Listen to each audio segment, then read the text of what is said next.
Est-ce que la Bible condamne l'astrologie? Au contraire, est-ce qu'elle lui accorde une importance centrale?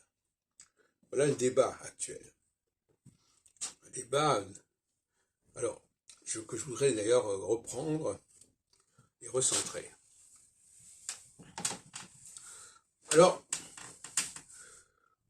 si on prend d'abord ce qui pourrait sembler rejeter l'astrologie, on nous parlera de certains interdits sur la divination. Alors, il y a une liste de manchis qui sont énoncés, et certains croient voir dans certaines formules une allusion à l'astrologie. C'est tout à fait discutable. Là, on est dans le problème des traductions. Alors, on prend tel terme hébraïque, on dit ça touche à l'astrologie, alors que ça n'est pas du tout certain. Alors, dans l'autre sens, nous avons le livre de l'Ecclésiaste, qui nous dit rien de nouveau sous le soleil, qui nous dit il faut de tout pour faire un monde, il nous dit il y a un temps pour chaque chose, et là c'est tout à fait différent.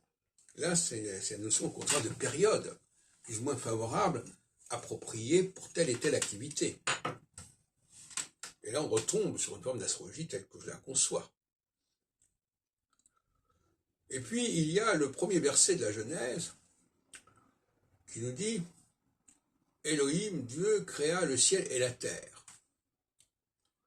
Et ce binôme ciel-terre renvoie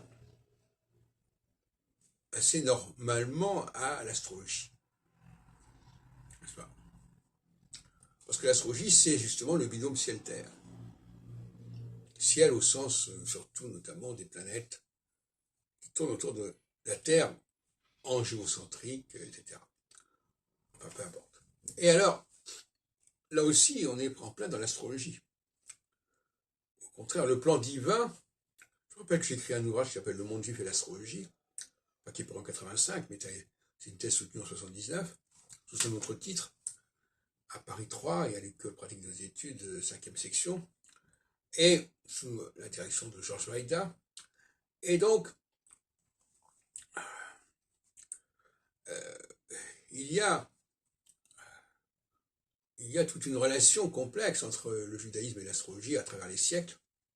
J'ai sous-titré mon ouvrage « Histoire d'un vieux couple ». Et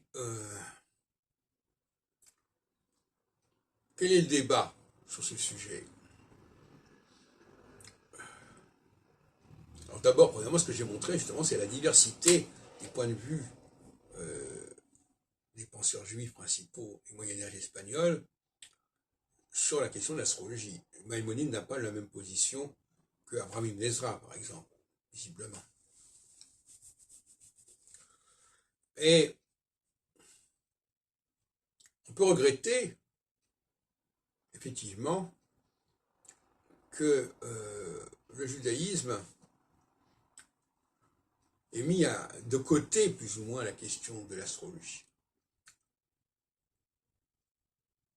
Et en même temps, il y a toute la question du calendrier. Il y a toute la question du nombre 12, les 12 tribus, etc., qui renverraient aux 12 signes zodiacaux, qu'on peut voir notamment chez Judas et Lévi, dont je parle dans ma thèse. Mais il y a aussi les équinoxes. L'équinoxe qui est l'axe qui fonde la dialectique entre la Pâque et le Nouvel An judaïque à l'automne. Nouvel An suivi du Yom Kippour, le jour du pardon. Sans parler dans le Nouveau Testament de la question de la naissance de Jésus, qui se situe aux alentours du solstice d'hiver, et qui correspond d'ailleurs plus ou moins à notre début du mois de janvier. début du mois de janvier qui est solsticial, mais avant, on pratiquait le changement d'année à Pâques, donc sur l'équinoxe de printemps. Voilà, donc je crois que l'idée selon laquelle il ne faudrait pas faire de l'astrologie parce que c'est faire obstacle au pouvoir divin me paraît un contresens majeur.